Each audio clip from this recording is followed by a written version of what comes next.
This conference will now All right, be good day, everyone. I recorded. am Steve Szymanski on behalf of Wealth Foundations Northwest. I'd like to welcome you all to the weekly prepper, getting you ready for the week of April 27th. Apologize in advance if there's any background noise. I'm on the road in a hotel lobby, so just doing the best I can. Quick reminder that your trades are yours, not ours. We don't act as advisors in any way, shape, or form. Trading does, in fact, involve risk. All right, schedule this week. I'm going to try to be as normal as I can. Given this is my last week of travel, I should be back in my home office here for the remainder of the month, and so once I get into May, I should be okay.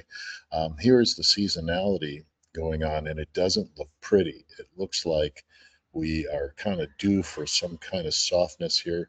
Really, not a lot of softness, but a little bit of softness maybe between now and maybe beginning of June. So just be a little bit cautious according to the seasonal picture.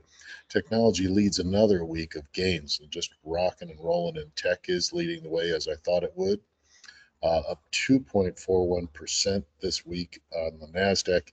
Back and forth on the Iran ceasefire, the straight opening. I think it's more or less priced in as long as there's no major setback, and then the markets are still able to thrive under the situation of basically not much expected. Boeing had good earnings. Tesla and IBM did not, so a little bit of a mixed bag. Oil rose back above 94. It did get down as low as low 80s, but it bounced right back up. So you're seeing a little bit of decoupling of that negative correlation. Economic reports did very well. So the economy is strong, and I don't expect a crash. We could always have a correction. Okay, we could always have a little bit of a pullback, especially when things have gone so parabolic. And your 10-year yield is giving you 4.31%. I remember people freaking out if it got over 3. So there is a place to chase yield with bonds, and that will compete with markets as well. And so, but pretty much across the board, Dow didn't do as well as the other markets did. Gold taking a breather. We may do something slightly bearish on gold this week. And oil, had a good up week, as did Bitcoin. So energy and tech were up, and it was a mixed bag pretty much elsewhere in the other sectors. The financials and healthcare were weakest. I think that financials may be getting to a buy point here. So we can see here for the week, really tech and energy, tech and communications, basic materials for the month.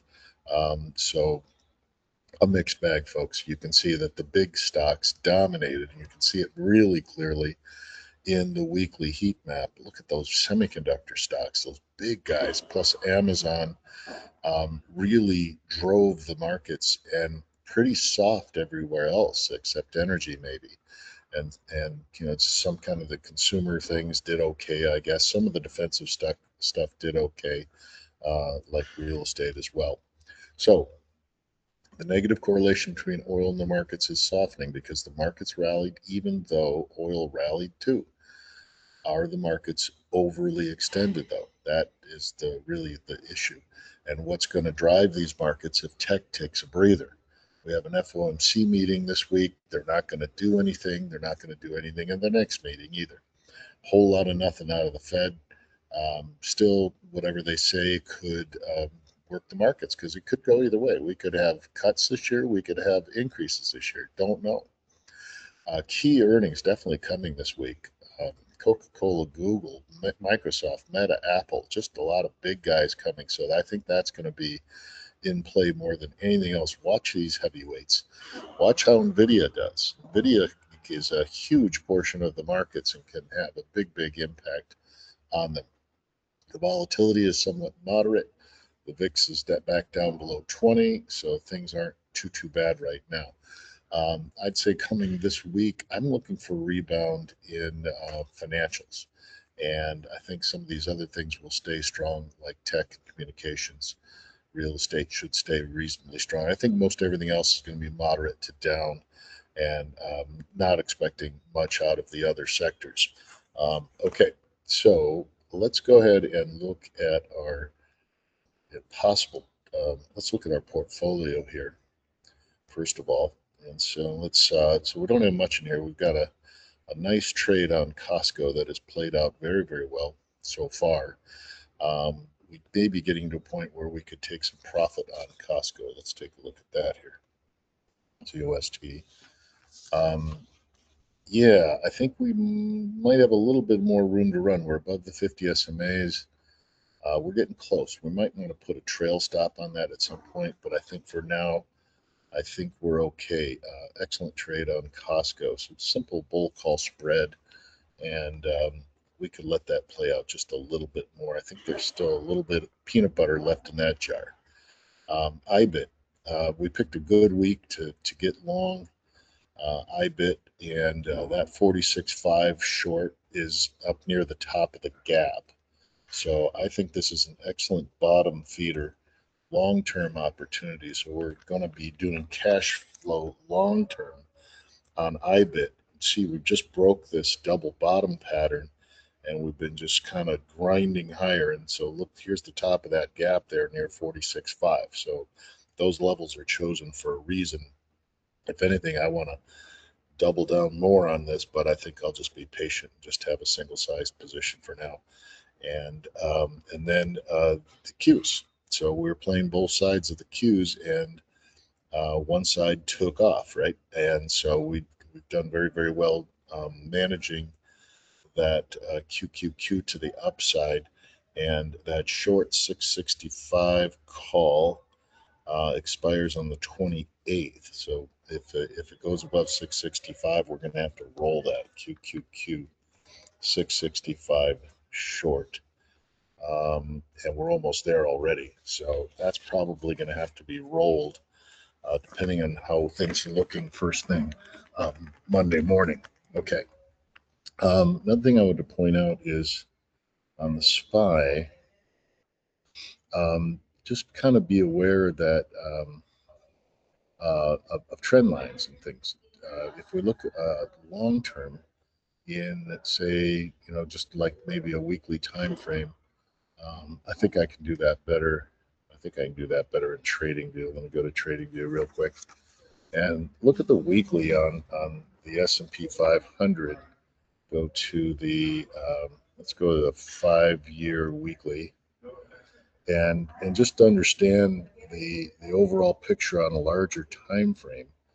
That if we were to look at the basic trend line here, you've got this pretty solid trend line in play, and so I think there still may be, depending on how you draw that trend line, right? Depending on how you draw it, there still looks like there's some room to move here, but you may run into some resistance at some point to that upside. So just look at these big candles, boom, boom, boom. Now those are weekly candles, so that's impressive. My mentor used to tell me when you get 4 candles in a row going in one direction, you might start thinking about some kind of at least temporary pullback. On the daily, it was more of a basing, and so this could go on for a while. If it digests those gains and kind of chops a little bit sideways, that's okay. But the Qs are going definitely more parabolic here and just kind of off to the races. Definitely broke out of this range. And so the rule of thumb, the conventional wisdom is once you break one range, your expectation is that you would go that much higher again before slowing down. So about halfway through that additional range, and you notice the on-balance volume is still looking very strong. So there's a lot of momentum in this market, nonetheless. You got to look at it always with a little bit of side eye in case we get a little bit overextended to the upside. So what we're doing here is we're doing cash flow on our long calls, and I want to turn on I'm waiting for a bad day. I'm waiting for any bad day in the market before I do anything with that far out of the money long put. I have a long put that's only worth $100 or so. I'm not worried about it, but what I might do is on a really down day, I might take that opportunity to turn this into a bull put spread and sell a put into that.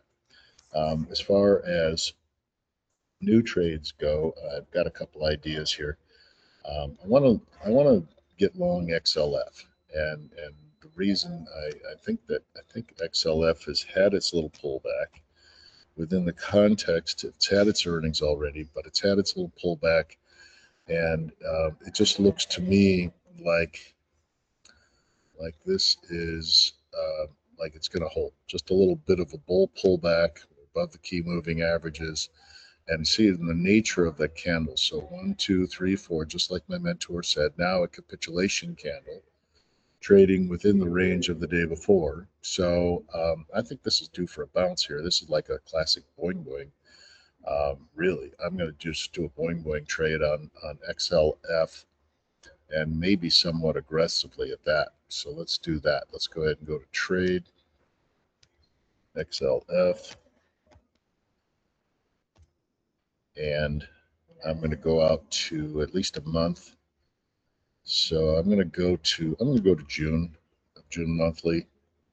I'm going to lean into the monthlies, try to get a better price. Now we can do a lot of contracts of this. If we go 35 to 45 delta, if we do the 53 strike, those are pretty cheap. We could do like at least 5 contracts of that. Let's do 5 contracts of an XLF boing boing, and let's go ahead and lean into that. So that's one trade on.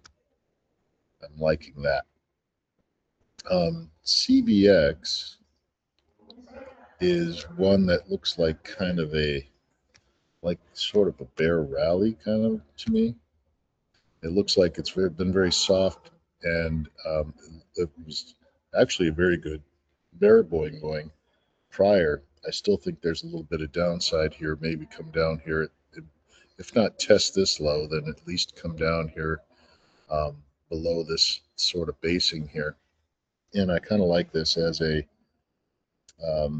maybe just maybe a maybe buy at the close to at the money, buy the like 185s and sell down here. Maybe let's go 185, 180. Just keep it simple. 185, 180. Bear put spread. 185, 180. Get something bearish in there. So CVX.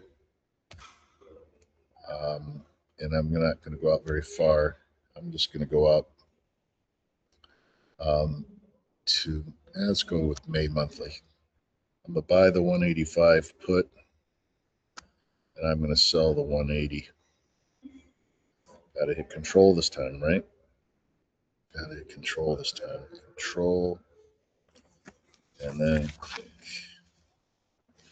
So let's see if I got this right. I'm going to buy. Yep, I got it right. Buy the 185 put, sell the 180 put, bear put spread, and I'm going to do 3 of those contracts. And let's see if we can get a little bearish action. And maybe, who knows, maybe Donald Trump can help us drive that oil price down a little bit too. The other thing I was interested in, the last thing I'm interested in is GDX. And very moderately bearish on this. This looks like it's kind of rolling over, and you got resistance here. I don't expect a huge move, but I think that just one of those, don't ask me to do too much. 96, 94 bear put, something like that. Let's just go ahead and put that on, and then we'll call it a day here. So I'm going to go GDX, and I'm going to go out to May.